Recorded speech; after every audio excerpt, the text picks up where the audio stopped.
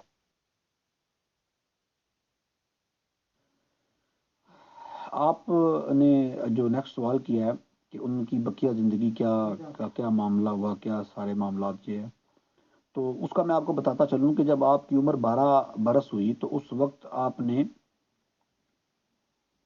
سفر کیا اپنے چچا کے ساتھ. چونکہ آپ کے جو چچا ابو طالب تھے وہ آپ سے بڑا پیار کرتے تھے، اس لیے آپ کو اپنے سفر میں لے جایا کرتے تھے. اور اعلان نبوت تو آپ نے کیا 40 برس کی عمر میں. اعلان نبوت سے پہلے آپ نے 3 بار یہ تجارتی سفر کیا. ٹھیک ہے، 2 مرتبہ شام گئے اور 1 مرتبہ یمن. اور یہ پہلا جو شام کا سفر تھا، اس سفر کے دوران بصرہ میں بحیرہ راہب جو عیسائی سادھو کے پاس آپ کا قیام ہوا.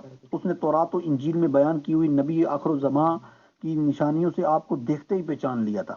ٹھیک ہے، اس کے علاوہ آپ نے کہا کہ امانت دار اور یہ سارے معاملات وہ بھی آپ کو میں 1 to 1 بتا دیتا ہوں، ایسا کوئی مسئلہ نہیں ہے. لیکن آپ کے اعلان نبوت سے پہلے کے کارنامے میں وہ بتاتا چلوں دوسری بات. جی انہی کے حوالے سے میں عرض کر رہا ہوں، لیکن آپ سے بھی تو میرا سوال بنتا ہے نا، اس لیے میں نے آپ سے بھی تو سوال کرنا ہے نا. چونکہ رسول معظم صلی اللہ علیہ وسلم کو آپ کے نزدیک ایک اچھا آدمی ثابت کرنا، چونکہ آپ نبی کے موضوع پر گفتگو کر رہے ہیں نا، تو میں بھی آپ سے نبی موضوع سے ہٹ کے گفتگو نہیں کر رہا ہوں، آپ سے نبی کے متعلق پوچھ رہا ہوں میں بھی آپ سے. جی اب آ جائیں سب سے پہلے امانت داری والا معاملہ. ٹھیک ہے، آپ کی عمر جب 25 برس ہوئی تو آپ کی امانت و صداقت کا چرچا دور دور تک تھا.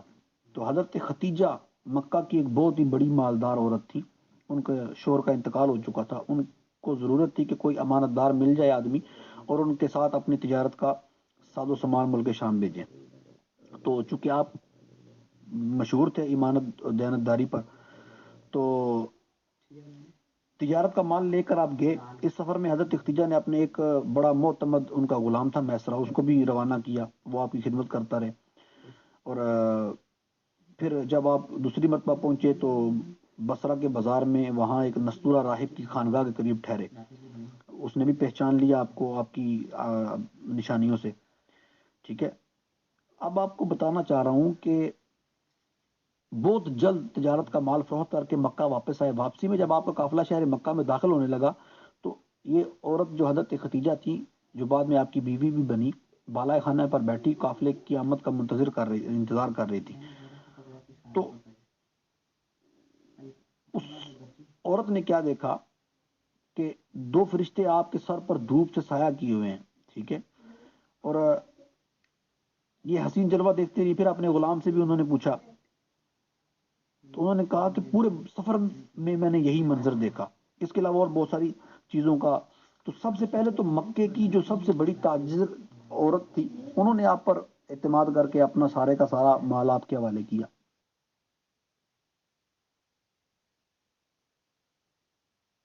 عبد الرحمان صاحب، آپ 25 سال کی عمر میں پہنچ گئے.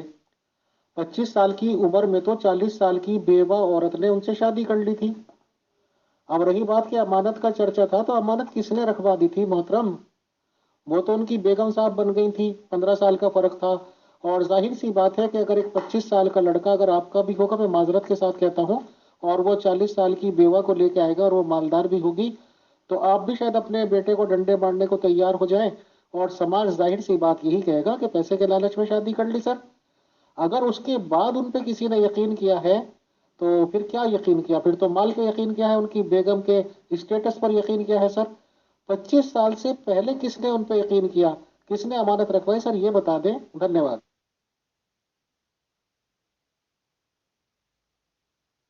اچھا، اب آئیں کہ آپ مجھے یہ بتائیں کہ آپ اپنے رب کو کیا نام دیتے ہیں؟ اللہ کہتے ہیں، جس طرح ہم اپنے رب کو اللہ رب العزت، ٹھیک ہے، رزاق، ستار، غفار، قہار، ان الفاظوں سے ہم پکارتے ہیں. اب اپنے رب کو مجھے ذرا بتائیے گا کہ کن ناموں سے پکارتے ہیں.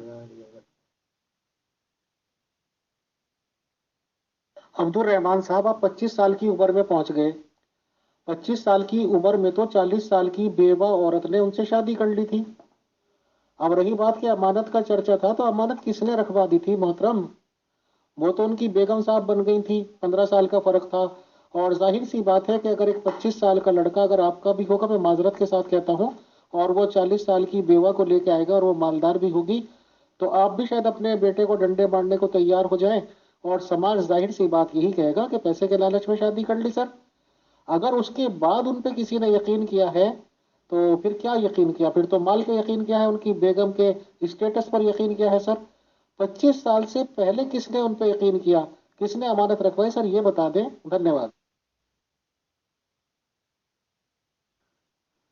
میں وہی کہہ رہا ہوں آپ سے کہ آپ نے یہ دوسرا سفر کیا تھا اور اس وقت آپ ان کے شوہر نہیں تھے، ٹھیک ہے. آپ کی امانت داری، ظاہر بات ہے کسی نے، اب یہ تاریخ میں یہ تو نہیں کہہ سکتے نا کہ کس نے رکھوائی ہے. چھوٹی چھوٹی چیزیں کہ اس بندے کا نام بتائیں کس نے رکھوائی ہے، تو یہ تو چیز ان کی امانت اور دیانت داری کی بنا پر ہی تو آپ کو انہوں نے کہا کہ میں آپ کو دگنا دوں گی آپ کی اجرت. اور آپ کی امانت اور آپ کی جو شہرت تھی وہ اس وقت پھیل چکی تھی. اور دوسرے نمبر پہ بات کہ 40 سال ان کی عمر ہو چکی تھی، تو ان کو یہ نہیں تھا کہ صرف آپ کا ہی نکاح آیا تھا پیغام کا، ان کو بہت، بلکہ امام سیرت محمد بن اسحاق نے لکھا ہے کہ اس رشتے کو پسند کرنے کی جو وجہ حضرت خدیجہ اس عورت نے بیان کی، وہ خود سرکار سے بیان کی، انہوں نے خود بتایا. وہ ان کے الفاظ کیا ہیں؟ ان کے الفاظ ہیں: انی قد رغبت فیک لحسن خلقی کا وصدقی حدیثی کا، یعنی میں نے آپ کے اچھے اخلاق اور آپ کی سچائی کی وجہ سے آپ کو پسند کیا، ٹھیک ہے. اور یہ کوئی بات نہیں ہوتی، ڈنڈے سے کوئی بھی کسی سے شادی نہیں کرتا، اور مال کی وجہ سے تو بالکل نہیں کرتا. مال کی وجہ سے یہ اس دور میں چل رہا ہے معاملہ، ہو سکتا ہے اس دور میں بھی ہو، لیکن اس کو جو مشہور سیرت نگار ہیں انہوں نے اس چیز کو نوٹ کیا ہے کہ اس عورت نے خود بعد میں نکاح ہونے کے بعد وجہ بیان کی کہ میں نے جو آپ کو لائک کیا، آپ کو جو پسند کیا، اور جو آپ کے رشتے کو قبول کرنے کی جو میری مین وجہ تھی وہ یہ تھی. بلکہ اس وقت کے بڑے بڑے سرداروں نے آپ سے نکاح کا پیغام آپ کو بھیجا اور آپ نے ان کو رد کر دیا، ٹھیک ہے. عبد الرحمان صاحب، چلیے میں آپ کی بات کو مان لیتا ہوں، اور یہ تاریخ میں بھی درج ہے کہ خدیجہ جی نے پہلے ان کو ملازم کے طور پہ رکھا تھا، یعنی کہ نوکر رکھا تھا. ٹھیک ہے، وہ ان کا مال لے کر جا رہے تھے. تو آپ یہ بتائیے کہ ایک 40 سال کی بیوہ عورت جسے ایک شوہر کی ضرورت بھی ہے، اس کے سامنے ایک نوجوان 25 سال کا، اور اسے لگ رہا ہو کہ سیٹنگ ہو جائے گی اور اس لڑکے کو بھی کچھ کچھ ہونے لگا ہو. میں عام سی بات کر رہا ہوں کیونکہ ہم تو نبی مانتے نہیں ہیں. تو اس سے بڑا بیوقوف کون ہوگا کہ مال بھی وہ اسی کا لے کے جا رہا، اپنا ایک آنا لگانا نہیں تھا، گھر سے ان کا جیب کا کچھ تھا نہیں. تو کون بیوقوف آج کی دنیا میں بھی ہوگا کہ مالدار عورت نوکر رکھ رہی، مال اس کا، سب کچھ اس کا، سفر کا خرچہ اس کا، تو کیا اس کو باولے کتے نے کاٹا کہ جی وہ اس کے مال میں خیانت کرے؟ بہرحال آپ نے یہ تو ماننا کہ پہلے کا کوئی ثبوت موجود نہیں ہے. اب رہی بات خدیجہ جی کی کہ جی بہت سارے رشتے تھے، تو ہو سکتا ہے زیادہ عمر والے رشتے ہوں سر. اور اگر ایک 40 سال کی عورت کو 25 سال کا لڑکا ملے گا تو بالکل یوز کرے گی. اور ایسے ہی اگر 50-55 سال کے بندے کو 6 سال 9 سال کی بچی ملے گی تو اس کی بھی بلے بلے سر. یہ تو فطرت آدم ہے.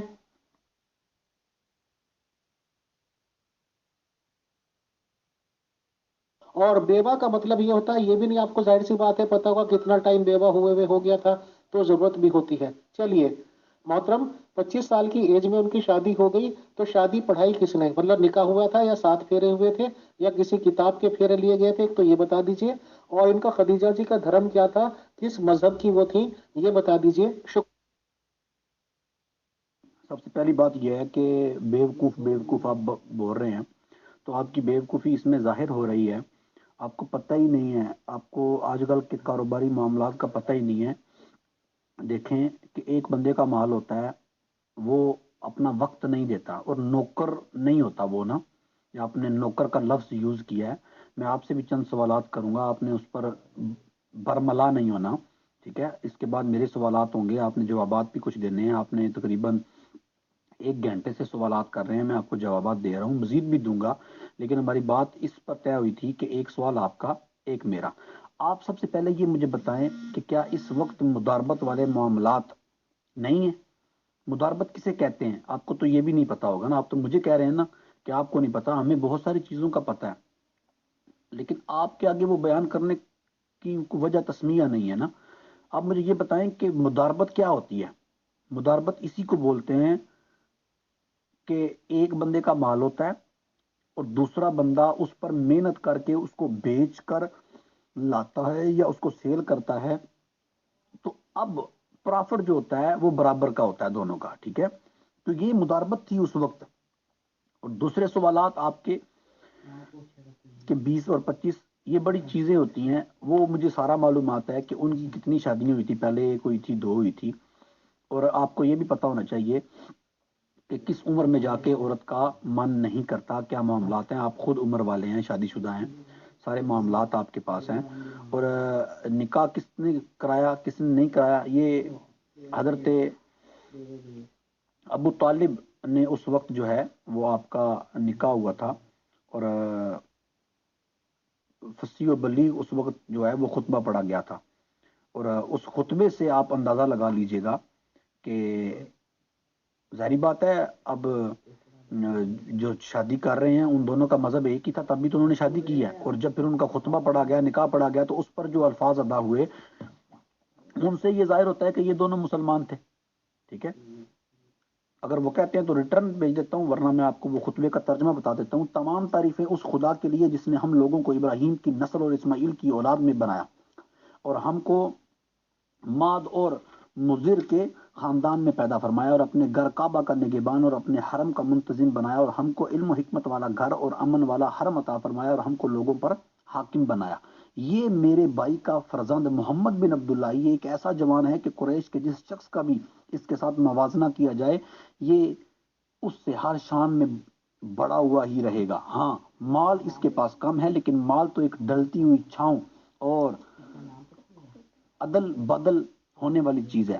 اما بعد، میرا بھتیجا محمد صلی اللہ علیہ وسلم وہ شخص ہے جس کے ساتھ میری قرابت اور قربت محبت کو تم لوگ اچھی طرح جانتے ہو۔ وہ ختیجہ بنت خویلد سے نکاح کرتا ہے اور میرے مال میں سے 20 اونٹ مہر مقرر کرتا ہے، اور اس کا مستقبل بہت ہی تابکناک، عظیم الشان اور جلیل القدر ہے، ٹھیک ہے؟ تو جب یہ خطبہ ختم ہوا تو اس وقت حضرت بی بی ختیجہ کے چچا زاد بھائی ورقہ بن نوفل بھی کھڑے ہوئے، اور انہوں نے بھی ایک بڑا شاندار خطبہ پڑھا، وہ میں آپ کو دوسری وائس لمبی ہو رہی ہے، میں آپ کو انہوں نے کیا خطبہ پڑھا آپ دیکھیں کہ یہ تو تھے آپ کی طرف سے، یعنی سرکار ہمارے پیارے آقا صلی اللہ علیہ وسلم کی چچا تھے۔ انہوں نے خطبہ کیا پڑھا؟ حمد